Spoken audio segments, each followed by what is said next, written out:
It's funny to think here at the T, the corner of First and Edgar Martinez Drive, is a building that has stood the test of time.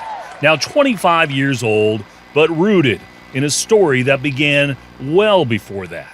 That deep green grass, luscious grass, outdoors, perfect weather, people enjoying the sun.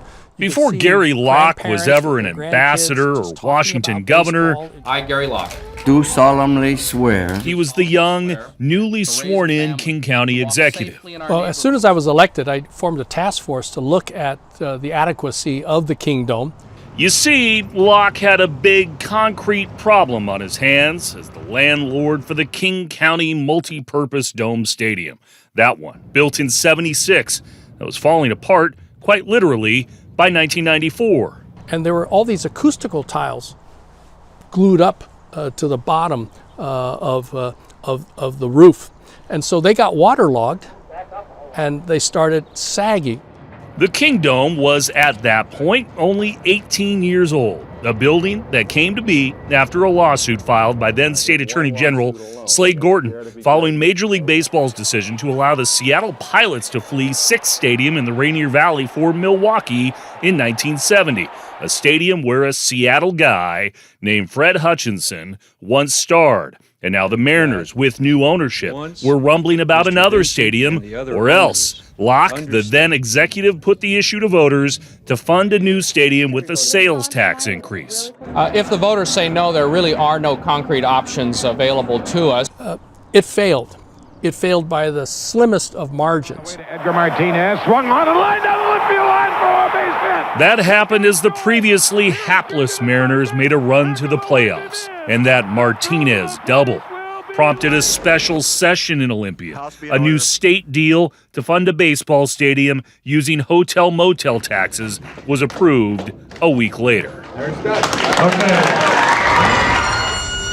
The King County Council later approved the retractable roof plan just south of the dome, or SODO, and construction started right next to the old indoor ball yard. Now this is remarkable. This is absolutely remarkable. The Seahawks immediately started squawking about their own stadium. But on July 15th, 1999, the Mariners played their first game at Safeco Field and under the landmark roof, with cheap cheeseburgers and beer. And Fred Hutchinson on the armrests, a design by artist Patrick Sanford that can still be seen today. It's lasted longer than the Kingdome. It has.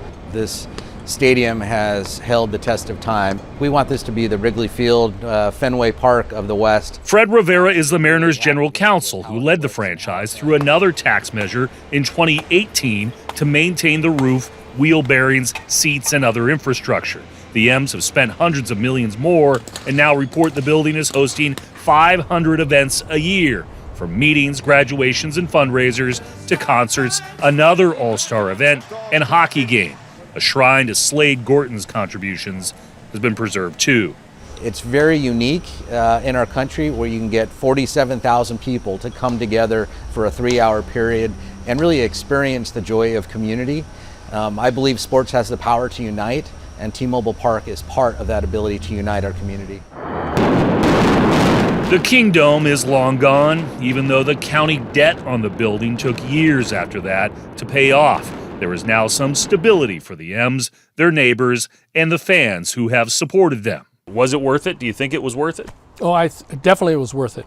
Most definitely worth it. It was a vindication of all the civic and political leaders, of Democrats and Republicans, Eastern, Western Washington, coming together to really put together a beautiful stadium that was going to ensure baseball, Major League Baseball for the community, and not just the Seattle area, but really for the entire region. A region that had an idea spring up out of left field, and 25 years later, finally knows the grass won't be greener anywhere else. At T-Mobile Park, Chris Daniels, KOMO News.